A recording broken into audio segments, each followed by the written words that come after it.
A thunder of jets in an open sky, a streak of gray, and a cheerful... A loop, a whirl, and a vertical climb, and once again you'll know it's time for the adventures of Rocky and Bullwinkle and friends. Starring that supersonic speedster, Rocket J. Squirrel, with his pal Bullwinkle the Moose, and a host of others.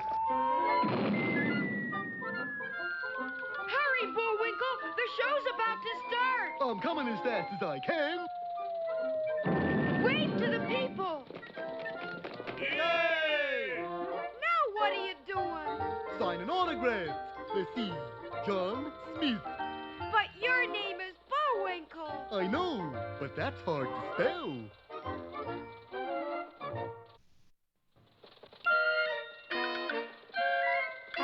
We're gonna have a lot of fun. Come on and join us. Sure, there's always room for one more.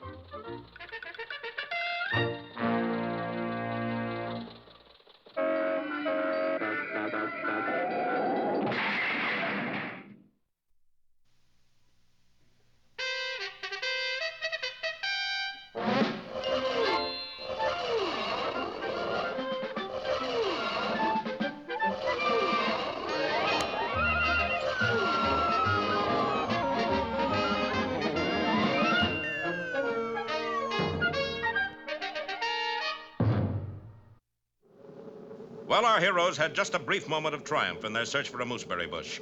For not only did Natasha, posing as a guide, take possession of the bush, but Boris rolled a piece of candy downhill toward them that rapidly grew into a snowball as big as a house. Gee, we just asked Sir Hillary for a jawbreaker. Well, we sure got one.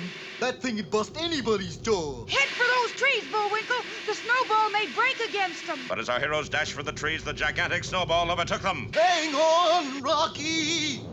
Look at that, Natasha. A perfect strike. Not quite, darling. There's two left. Yes, remarkable as it seems, our friends were still intact, although just a little groggy. Quick, get his license number, Rock. Oh, you poor fellows. What a dreadful accident. And not only that, we didn't even get the jawbreaker. We have more important things to do, Bullwinkle. We gotta get that bush back to the USA. So our friends started off through the snowfields of Wanchatecapeak. It soon became evident that their guide lacked a certain amount of confidence. Well, which way now, Sir Hillary? Well, let me consult my compass.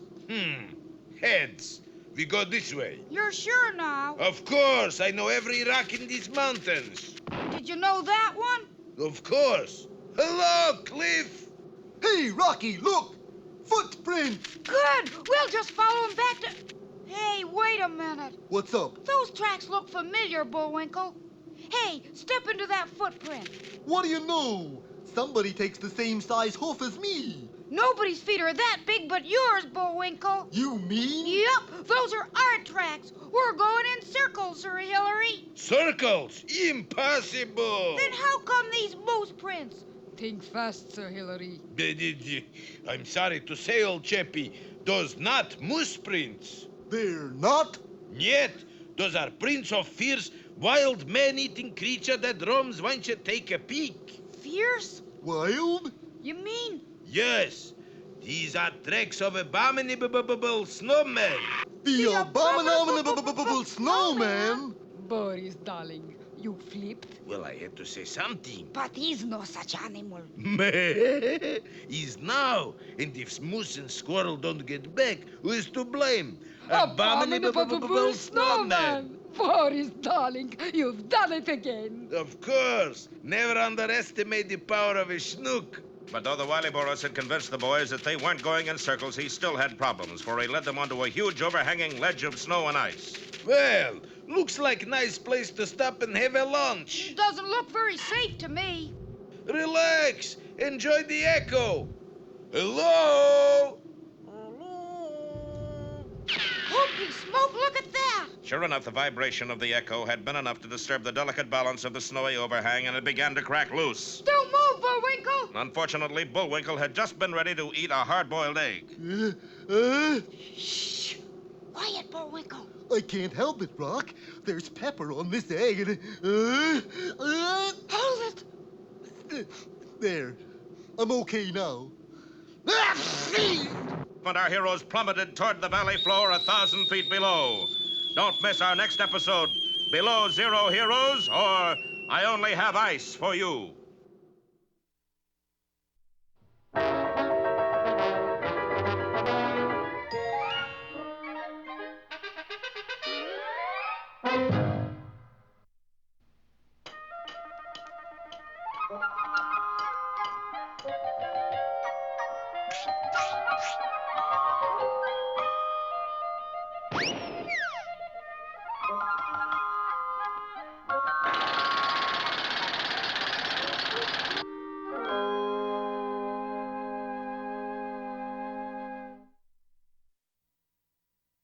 And now for another lesson in manners, morals, and, Corn. Now, Junior, that's the wrong attitude.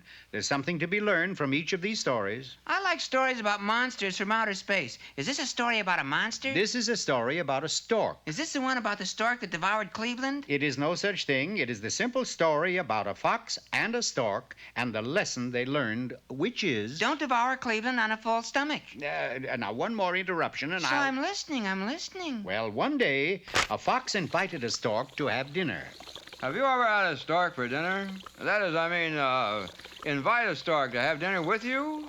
We foxes, you know, have the reputation of being cunning, crafty, sly, and, foxy.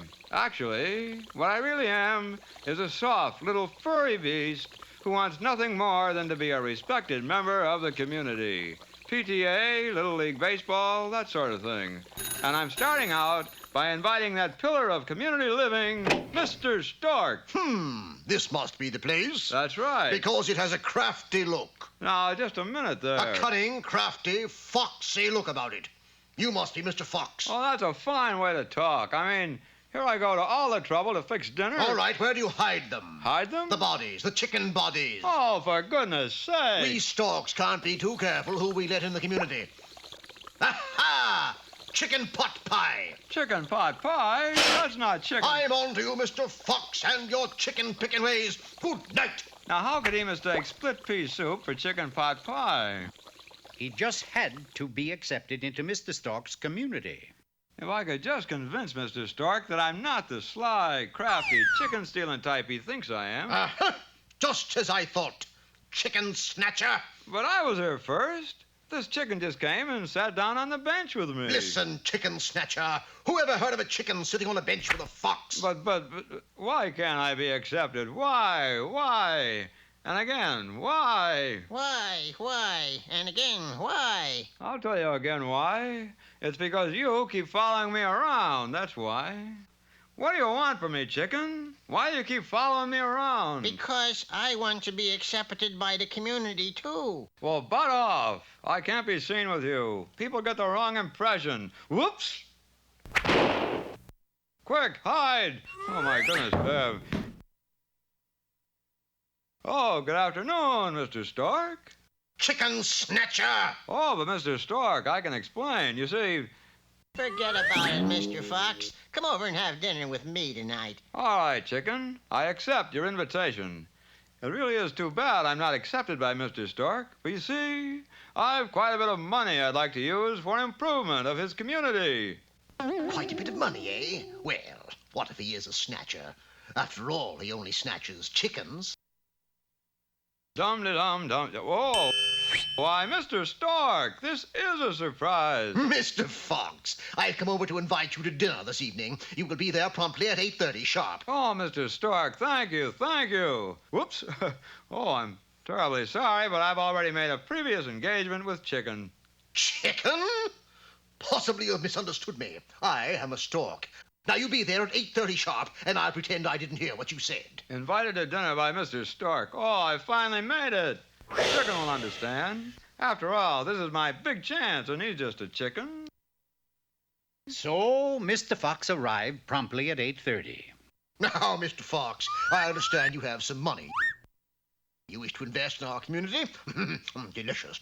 You'll find we storks are very particular just who we let in our community. We have certain standards, traditions, and manners. Enjoying your dinner, Mr. Fox? Well, for a jar, I'd say it was very tasty. But now, if you'll excuse me, I must run, for you see I'm starving.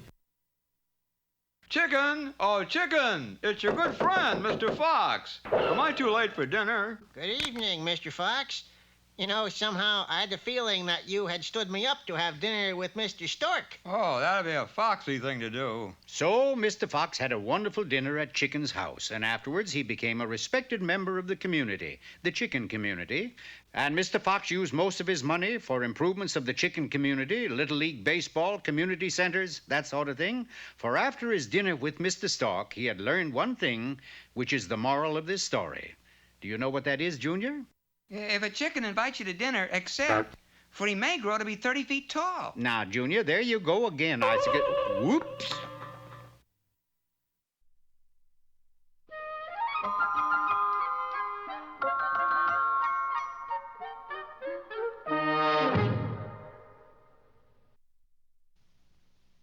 Today's lesson is mighty important, remember? Bullwinkle is a... Not that lesson. This lesson. And now, here to tell you everything about anything is Mr. Know-It-All. Hello, knowledge thirsties. Today's subject is how to sell vacuum cleaners and clean up. Now, the two prime requisites in selling vacuums are the customer and the customee. The customer, or victim, usually lives in a house like this one. The customee, or salesman, has to get in the house. Rule number 1, always get your foot in the customer's door. Good morning, customer. Would you be interested in... Dutch door, huh? Rule number 2, find a door one can put one's foot in. Good morning, customer. Mind if I put my foot in your... Oh, oh, oh, oh. Rule number 3, forget rule number 1. At this point, also forget about getting in the door and find another way of getting in, such as a window. That will be an open window. Look at mess you made. Oh, sure, customer. I shall rectify that in a jiffy. Hey, what you doing? It's an extra feature. It not only cleans up, it dirties up. Wait a second, I shall put it in reverse and suck up everything in sight. Boy, you wasn't kidding. You picked up whole room. Congratulations. You begged the customer. Not to mention the customee.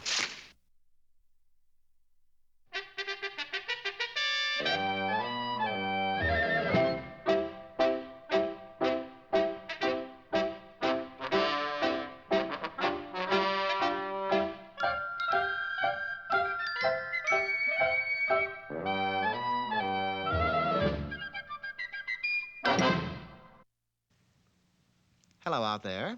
Peabody here. And of course, you know Sherman. Where are we going today, Mr. Peabody? Back to the 13th century, Sherman, for a visit to a very famous palace. Does vaudeville go back that far? Not the RKO Palace, the palace belonging to Kublai Khan, Emperor of all China. For today, the Wayback Machine will introduce us to that legendary world traveler, Marco Polo. Performing with its customary brilliance, the Wayback teleported Sherman and I into Kublai Khan's magnificent palace. However, you can imagine our dismay at finding Marco Polo inside a cell. And of all things, sewing. Tell me you size and then leave. I'm very busy. Size? Your shirt size. Isn't that what you come for? No, we came to see you, Mr. Polo. That's strange. Everyone who comes in here usually wants me to make a shirt for them. Polo shirts? Sure. I make the mistake of teaching the Chinese how to play polo. Now I am compelled to make a genuine polo shirt for every man and woman and child in China. Why don't you escape? Because I wouldn't get very far. At least not without my passport. Kublai Khan? Yeah, he's a steal it from me. Sherman and I demanded an immediate audience with the great Khan. You think I am a fool? Polo shirts is very big business for us. Now please to depart from Honorable Khan's presence. Not without Marco's passport. So, you wish to acquire a passport? Tell you what Khan gonna do. We gonna gamble for it. Passport against your lives. It's a deal. We play one fast game of Chinese checkers. Winner take all. The play began cautiously. It was during the middle of the game that I learned Kublai Khan couldn't be trusted. Not only was my opponent a master strategist, but he indulged in subterfuge. such as burning incense that clouded my vision, and occasionally referring to a book guaranteed to shake anyone's confidence. But in the end, superior intellect won out. Well, it look like you win. All right. Kublai know when he been conned. You get passport. You like a try for two? Thank you, no. One is all we require. We returned to Marco's cell and related the good news. However, no sooner were we inside... We're locked in. More Kublai Khan's a dirty work. Yes, but there's more than one way of skinning a Khan. Any tools about? I got a needle and thread. Thread will do. Gee, Mr. Peabody, you're good enough to be in a rodeo. I twirled my miniature lariat between the bars and encircled a ring of keys hanging on the wall. In a matter of minutes, we were free. So far, so good. What's next? The quickest way out of China is by boat. Head for the river. We arrived at the water's edge, but the only thing we found was a tiny rowboat. Hey, couldn't I wait until something bigger came along? And something did. Kublai Khan, followed by a horde of savage warriors who promptly lined both sides of the shore. This calls for a slight alteration in plans. I instructed Marco to row past Kublai Khan as fast as was humanly possible. But those warriors have spears. Suppose they throw them. The only thing they'll throw are words of encouragement. Come, Sherman, there's work to be done. Now hear this. Now hear this. Aim spear at first thing that float down river. You do, and you'll spoil the race. What are you talking about? The International Rowboat Regatta. We talked Marco Polo into rowing for China. You did? Of course, he doesn't stand much of a chance in a Chinese boat. And what is wrong with Chinese boat? Nothing. I merely... I bet you 20 yen Marco win. You're on. Look, Imperial One, escaped prisoner coming down river. Shall we kill him? Hey, you crazy? I got yen bet on that boy. Come on, Marco! And so as the sun slowly settled in the west, so did Marco. Kublai Khan won his bet, Marco his freedom. Well, at least he gave China the sport of polo. He gave them one other sport, Chairman. Every afternoon, Marco would smack a rubber ball against the palace wall. Naturally, it caught on big with the Chinese population. And when that many people play handball, you need a lot of wall. Is that why they built the Great Wall? That's why, Sherman.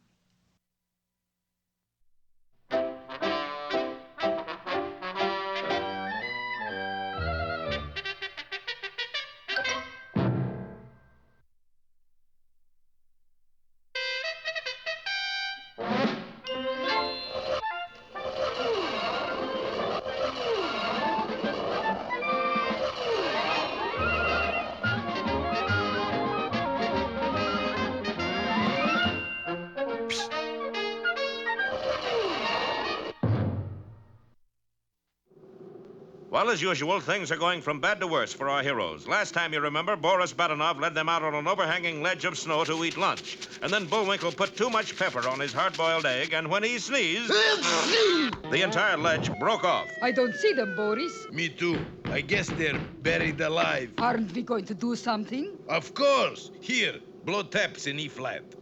So farewell and goodbye.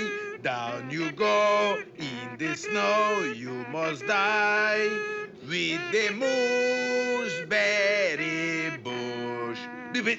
Mooseberry bush! That doesn't rhyme. Natasha, they still have the bush. You mean... Yes, we must save them. Again? And so the two spies furiously set to work to dig our heroes out of the snow pile. Well, Moose will be out in a minute. Here is Squirrel already, and he has mooseberry bush. Good. Then we don't need Moose. And Boris raised his shovel and brought it down with a crash. Gee, you're shivering, Sir Hilary. He's just my old malaria. Well, let's go. It's getting dark. The party pressed onward and suddenly came upon a set of giant footprints. They are tracks of the abominable snowman. The abominable snowman? Yes, a fierce man-eating monster. I still say they look like your hoof prints, Bullwinkle. Boris, I don't think we can fool them much longer. No, Squirrel is too smart for us. Yes, he's got sneaking hunch there is no such animal as abominable snowman. There's only one way to convince him. And that is? He's got to see abominable snowman. But how? Easy. Tonight, after they are in bed, you put on white sheet over your head and... I get it, darling. I am the snowman. If this doesn't get rid of them, my name isn't Sir Hilary Push-em-off. And it isn't. And so late that night, as our heroes lay in their tent. Say, Rock, do you think there might be such a thing as a man-eating abominable snowman? Of course not. How about a moose-eating abominable snowman? Oh, no, Bullwinkle. I still think those were your footprints. But just think if they weren't. Look at the size of that thing. Anybody with a foot that big must really be a monster. Go to sleep, Bullwinkle. There's no such thing as a... Ooh. What's that? It's just the wind, Bullwinkle. Oh, I could have sworn it was a... Ooh. There it goes again. It's just the wind, Bullwinkle. With galoshes on? Sure enough, just outside their tent stood a pair of huge overshoes, and towering above them an enormous white figure with glowing eyes and teeth made of coal. Looks just like a snowman. A snowman! And the boys leaped out of their tent and sped off into the night. Look at them go! Natasha, my dear, you did marvelous job. What do you talk, darling? I haven't started yet. Natasha, this is you? Who else? Then this is who? One guess, darling. The abominable snowman! And the two spies followed our heroes into the night as the huge creature turned its baleful eyes on them and lumbered forward. Be sure to see our next episode, The Snowman Cometh, or An Icicle Built for Two. Well,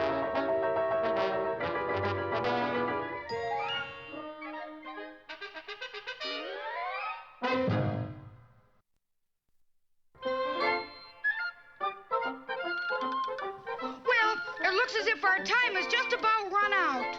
Just enough left to tell him who the sponsor was. You got the credits, Bullwinkle? All on this itty-bitty card. Oop.